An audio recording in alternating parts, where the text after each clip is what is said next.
My hair's coal black, but my name's so white. I wash it all day, and I got the blues in the night.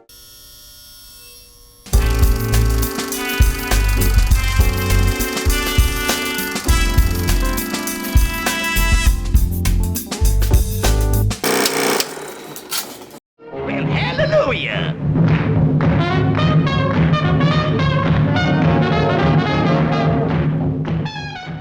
Hi, I'm Ty Justice. As an answer to Walt Disney's Snow White, Warner Brothers made a short theatrical response that hasn't exactly aged well socially, but in many regards is considered by serious film and animation historians to be one of their best, or at least one of their top-tier wartime shorts. Coal Black and D.E. Sebben, S-E-B-B-E-N, Dwarfs, from 1943. Some folks think I's kinda dumb, but I know someday my prince will come. So white you're right for I has come. Taken with a little bit of context, Coal Black isn't nearly as offensive as something like Universal's Scrub Me Mama with a Boogie Beat.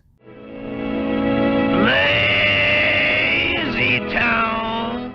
Or Warner's own All This in Rabbit Stew. I's gonna catch me a rabbit. Both from 1941. But how about this? Bangy bungy. Oh, shucks. Though shocking to see now, Coal Black, seen through a more historical perspective, wasn't made to degrade, but satirized what was cool at the time. Swing, jazz, basically hip black culture. Oh, it's 5 o'clock, bugle, it just blew. I was frying eggs and pork chop stew. So White, the Warner's princess as it were, was also drawn to be cute and unique, as were each of the dwarfs. Who goes there? Friend or foe? Why the 7 dwarfs? That's what I want to know. Coal Black was Warner Brothers' first release of 1943, directed by Looney Tunes veteran Bob Clampett, showcasing his slick, brazen style.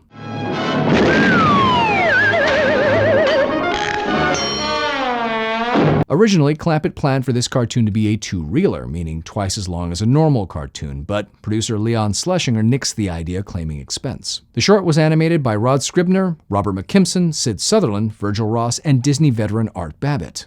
The voice cast is an interesting mix, including Mel Blanc, Leo Watson, Lillian Randolph, Danny Webb, and Vivian and Ruby Dandridge. What makes this cast so interesting is that it's an almost all-black cast, rare for any film at the time, animated or not. Most races in cartoons and live-action films were played strictly by white actors. This showed a progressive leaning on this short that not only was a somewhat mirrored parodying of Disney's Snow White, but a take on jazz and street culture. Most of the dialogue was delivered in jive and on beat through the music of this short provided by Carl W. Stalling, which drove its nonstop action. You mean this apple's just for me? Don't stand there blabbing, woman. Just try it and see. According to Virgil Ross, Clampett took them on their only animator outing to numerous nightclubs in Los Angeles' Black District to get an idea about the dancing and atmosphere so they could build on it. The story starts out in an Uncle Remus type of way. Oh, honey child, what story would you like to have Mammy tell you tonight? I would like to hear about Snow White and the 7 dwarfs, Mammy. Swhite. The tale closely resembles the Brothers Grimm's of The Jealous Queen, The 7 Dwarfs, and even a Prince Charming, here spelled C-H-A-W-M-I-N, Charmin. That mean old queen, she shows a fright, but her gal so white is dynamite. One of the stereotypes that may come across as more of a surprise to modern audiences are those having to do with dice, craps specifically in cartoons with black characters in them. A tired trope of the day was that black people couldn't resist a game of craps, it being like catnip to them, something insatiable inside them that they couldn't resist, as seen in the shorts like All This in Rabbit Stew and Angel Puss. What y'all got there, man?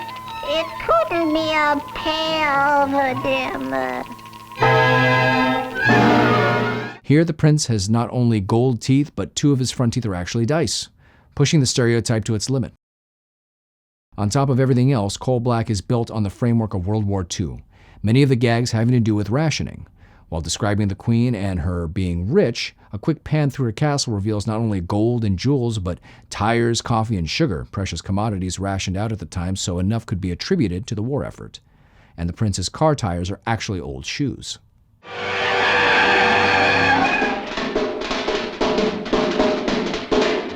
The princess is poisoned by the evil queen after the murder squad sent out to kill her, Murder Inc., fails to do so.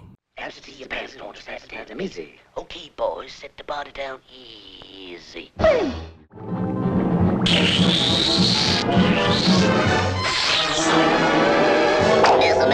White, weak in the knees. Man, that smells like Limburger cheese.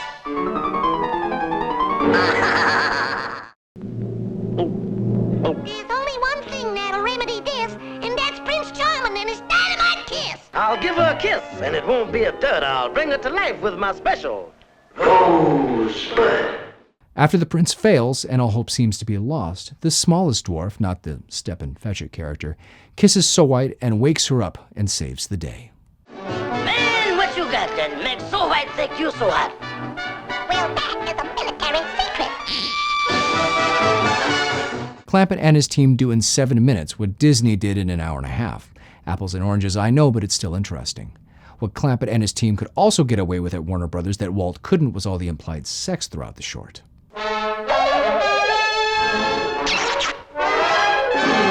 Well, thanks for the movie, Roger. So what, sweet? Anytime, so what? Well, all right. So White was depicted as a bit loose with her dress and morals, not clean and chaste as Snow White, but more like a scantily clad vixen. Makes you wonder if the censors were okay with So White doing this because she was black. This wartime short really has everything, including an almost all-black cast created for a wide release. This is important to note because at the time, anything with an all-black or almost all-black cast was rare. Films that featured black performances were carefully cultivated so that those segments were integral to the plot of the film and could so be easily edited out for the southern United States that were still violently racist and disgustingly bigoted. Oh, honey child. Unlike many racially based cartoons, I feel like this one was less of a dig at black people, comparatively, and more of a take on what was cool at the time, even though it was still based on hurtful stereotypes. Either way, Coal Black's So White is drawn both black and cute, rare for the time, and she wins the day at the end with a twist. Watching this short also feels like each of the dwarves are given somewhat unique personalities, as seen in their model sheet. Bottom line is that today this short is seen as appalling and racist through a modern eye. It's both uncomfortable and fascinating to watch, as most of history is. The NAACP did try to get the short pulled from circulation in 1943 for gross depictions and stereotypes of black people, which was fair. Coal Black and the Sebben Dwarfs has also suffered the wages of its transgressions, namely being banished to the bottom of the studio vaults. It hasn't seen an official release since 1968, along with the other infamous censored 11 cartoons produced by Warner Brothers that were vaulted due to their racially inappropriate nature. In 2010, Coal Black and 7 other titles from the censored 11 were remastered and screened at the TCM Festival that year, sparking hopes that they would subsequently be released by Warner Brothers. Soon after this, there were mentions that the Warner Archive would release the censored 11 in an MOD form for collectors. After the pulling of Tom and Jerry Volume 2, this seemed unlikely, and as of this recording, they are still in the vaults, though many can be found online in various low-quality forms. Bob Clampett, years after the pulling of Coal Black, said that in 1942, a cast of an all-black off-Broadway show called Jump for Joy, that happened to be in Los Angeles at the time, asked him why there were no black characters in Warner Brothers cartoons. There had been, just not many are in any positive representative form. Clampett is then reported to have sat down with the cast and worked out the story for Coal Black that he claimed everyone was happy with. The black cast that inspired this idea, of course, received no credit except for Clampett's own mention of them. Warren Foster was given sole story credit. Clampett even apparently attempted to get an all-black orchestra for the music, but was shot down by executives. Clampett then hired a black orchestra anyway on his own, Eddie Beale and his orchestra, though they were only allowed to score one piece for the short in the final kiss sequence.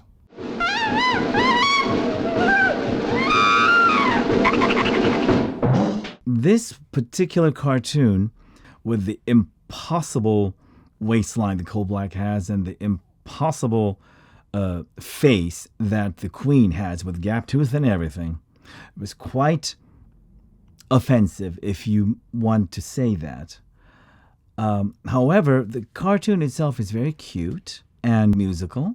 The thing that, to me, I had to laugh out loud, although it's cringeworthy, is when the Murder Incorporated, as they call it, truck comes by and it has a sign that says, to murder a person is $1, midgets 50 cents, and Japs free. And that was like, oh my God, this is hilarious. I don't know why, but I laughed. I laughed. Not that hard, but I laughed. Because it was so of the time, and it didn't have anything to do with me. I believe that all of them were modeled. I mean, it's just my take that they were modeled after certain actors. Obviously, Prince Charming is Cab Calloway. That's obvious. Coal Black, I'm thinking it's probably the Dandridge sisters. And the Queen was either Hattie McDaniel or Hattie Noel, any of those mamas. And the dwarfs, obviously, we had Stephen Fetchit is in there, and I'm sure Rochester is in there as well. And all these characters that are familiar to the movie audience, they put into that cartoon. I'm taking it now. Well, all right. Rootin' and rootin'. Clampett was busy in 1943. His next short would be Tin Pan Alley Cats, that also has caricatures of black performers, like Fats Waller, whose anthropomorphized character seems to be distracted at one point by a character that looks a little like So White. Maybe she was going to be to Bob Clampett what Little Eva was to Tex Avery. Seen in the context of the time, this is a really jazzy culmination of a lot of spinning parts made at breakneck speeds that didn't try to demonize its black cast as much as it tried to understand, in a way, what was cool at the time. And if the alleged words of Bob Clampett are true, the animators did that with the blessing of the performers of his day that inspired Coal Black. I have to say, though this cartoon can be seen as offensive, and it is from a modern perspective, I love Coal Black for what it is and for what it was beneath the surface. Something that, at the very least, was thought to be inclusive of black nightlife, that was worthy of being parodied like anything else in white entertainment at the time. Not to mention that it was voiced mainly by a great black cast. It also points to something interesting in Bob Clampett and perhaps many other white directors of his day. Once he was inspired to make this short, he wanted to get a black cast, which he did, even a black orchestra, though it wasn't allowed. That shows that if given half the chance, some of the white directors may have pulled out all the stops in hiring black talent. But since it wasn't the norm, it probably didn't even really cross their minds. To me, it proves that there were many who wanted to use black talent more and in a wider range than was normal, which probably would have led to less racist and more accepting black portrayals in the 40s and maybe even earlier. Wartime shorts from all the studios hit their apex in the 40s. They're hard to look at now in some cases, but they're a clear window into American culture, specifically here by animators and directors like Bob Clampett, who are trying earnestly, I believe, to bring black American characters into the echelons of shorts like Mother Goose Goes Hollywood, Hollywood Steps Out, and Hollywood Detour. And they sort of did in Coal Black and the Sebben Dwarfs, by trying to spoof what was really cool. Magic mirror on the wall, send me a prince about 6 feet tall. I think this is one of the few examples of something originally good-natured that still is at its core. Though much of the black stereotyping came more from contempt than homage, Coal Black, I believe, is a rare example that straddled the line. As a side note, Coal Black actually premiered before Red Hot Riding Hood, making So White Warner Brothers' first real babe of animation. I'm Ty Justice, thanks for watching, and I'll see you next time.